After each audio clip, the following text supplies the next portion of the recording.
A lot of you aren't going to like what I have to say in this video. I've split it up into two parts. The first is just an explanation of why I don't make Star Wars what if videos. The second, well, you'll just have to see.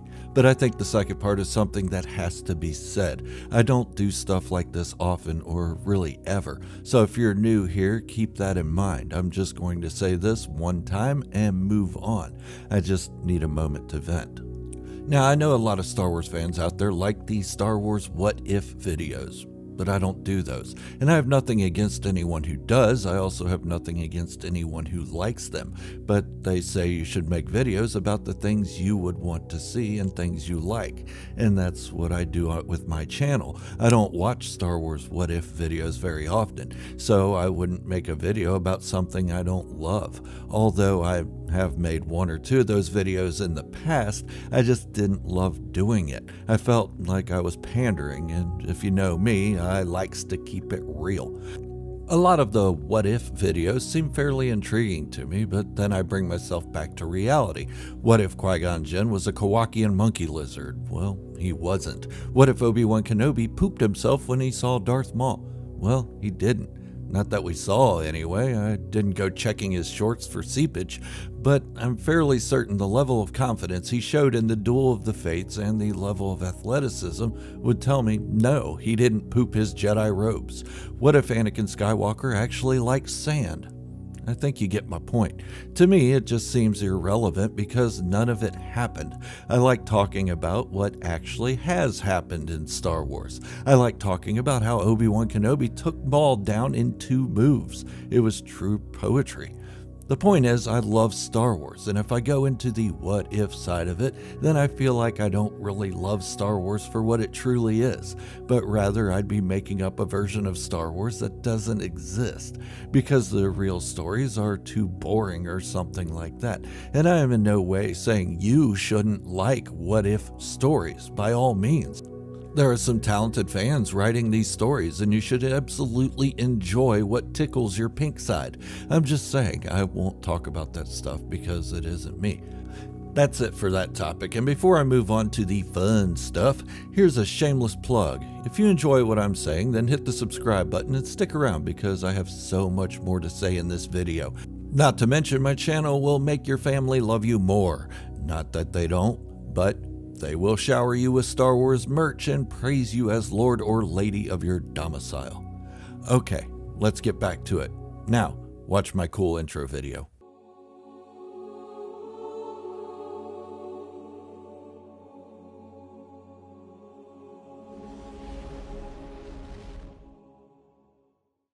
Okay, maybe that wasn't as cool as some of the others, but I don't hire anyone to do my animations or edit my videos. I do all the work myself. But God bless the world, does Adobe make it difficult to learn? Jesus, why isn't there a freaking button that just says, make image cute? Anyways, yeah, I'm a bit frustrated today. I normally don't bitch much. I try to keep my Star Wars content calm and drama free because there are those out there who still enjoy the Star Wars franchise along with me. And that brings me to my next topic. As a preface to this, of course you're allowed to dislike anything that comes out. The beauty of Star Wars is that there is something for everyone, and not everyone is going to like everything, and that's okay. Maybe you only like the original 6 films that George Lucas created, or maybe you only like the old expanded universe, and that's cool. You're still a Star Wars fan, and that's what I celebrate here. But having your opinions is justification in itself. Have you ever questioned whether any of these other Star Wars and Disney haters actually hate the stuff coming out? Let's put it this way. Do they really hate it? Maybe. But if so, why are they paying for Disney Plus? Why do you see their walls in the background decorated with recent Star Wars stuff? Why are they wearing the clothes, the hats, collecting the action figures, and so on and so forth? Why? Think about it. They're giving Disney money. They're sitting there telling you they hate Star Wars that Disney produces, and you should too. All the while they're paying for the stuff. If I go to a theater and see a movie, then that movie turns out to be dog shit, I don't go back and see it again. Some of these other so-called haters admit to seeing the movies multiple times in the theaters. They even admit to watching it on Disney Plus. If they actually hated this stuff, they wouldn't give their hard-earned money to it. Then why do they do it? The same reason American news doesn't talk about positive events as much as the negative.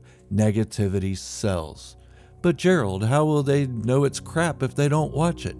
They made up their minds before the first episode aired. A way to make Star Wars better isn't by bullying the creators. Case in point, what did George Lucas do when he was bullied? He left the franchise. The way to protest is not by giving them your money. Here are a couple analogies for you to consider. A news story like this: such and such celebrity is in a loving relationship and enjoys life. But let's take that same celebrity. Such and such celebrity got beat up by their significant other and needed extensive surgery, which is going to draw more attention. Sure, we will feel bad for the second scenario and rally behind said celebrity, but it is the story we will watch closer than someone enjoying life. Why? Because we're dicks, and negativity gets more attention than feel-good stories. Second analogy: if you eat a shit sandwich, are you going to eat it again just to talk about how it tastes like shit? No. You would never put it in your mouth again, and you damn sure wouldn't give the guy money who made it for you, especially if you feel tricked into eating shit. But that isn't the case with these so-called Star Wars haters. They keep going back to eat what they feel is crap. Then, lo and behold, they make a video about it because negativity sells and you got roped into their rally cries for justice. Then they plead for your sympathy when they're not invited to X, Y, or Z Star Wars event. Tell you what, partner, if you constantly bashed my kids and talked about my family as if they were trash, you'd never see the front of my home again. I mean, why the hell would they invite you in and pay for it when you're going to turn around and trash talk them? The fact is, many of these haters used to be good. They talked about their love for Star Wars. They talked about the lore. They helped keep the fandom together following the hate the Star Wars prequels received. Now they have found something that sells. They found something that makes them even more money. Look, I'm just tired of people claiming to be Star Wars fans, then turning around and shitting on the franchise I have loved since 1977. I'm tired of sitting by and hoping they get better and actually like something. But they are getting worse, and they're influencing the opinions of real fans who once loved the stories that came out of Star Wars. I'm tired of sitting back silently. I am a respectful person. I am calm and mellow until I feel someone is trying to tear up the very thing I love. I'm calling them all out for their bullshit. They don't really hate the stuff they claim, or they wouldn't give their money to Disney. You wouldn't watch new Star Wars shows and movies if you hated it. And I don't care if my channel stays small because of this opinion. Of course, I hope more of you will see what these fans are actually doing. This is another golden age of Star Wars. This is the time to be proud of what you love. Don't be afraid to voice your love for any Star Wars project. Don't let the haters take it away from you. Now, I'm not saying I love everything that's came out of Star Wars. There are some things that didn't jive well for me. But guess what? I don't freaking talk about them. I let others enjoy it, and I certainly don't go back and watch it again. Remember the eating shit scenario? I really didn't mean this to turn into a rant of this nature. I just got so sick and tired of hearing about how bad Star Wars is from people just trying to get clicks. Oh, woe is me, my ideas didn't turn out. And I get so pissed at fake fans saying that we are not real fans if we like certain shows or movies. Tell me this, who is the fake fan? The one complaining about everything and hating it, or the ones enjoying it and continuing to love it, just as we did as children? That's right, we were children when we got into it. Most of us. Seems pretty evident to me. Look, if you don't like certain aspects, that's fine, but make that decision for yourself. Don't let me or anyone else tell you what to like and dislike. Be respectful to those with opposing views, because it is their opinion as well. So what if a college professor in film school teaches that The Last Jedi is bad? Do you know how many college professors I've had that contradicted each other and what they thought was good or bad? It's all subjective, and professors allow their personal feelings to get into their teachings. Don't believe me? Go check it out for yourself. Fandom Menace, take out the fandom part of your title. You don't belong to the Star Wars fandom. Okay. I'm spent.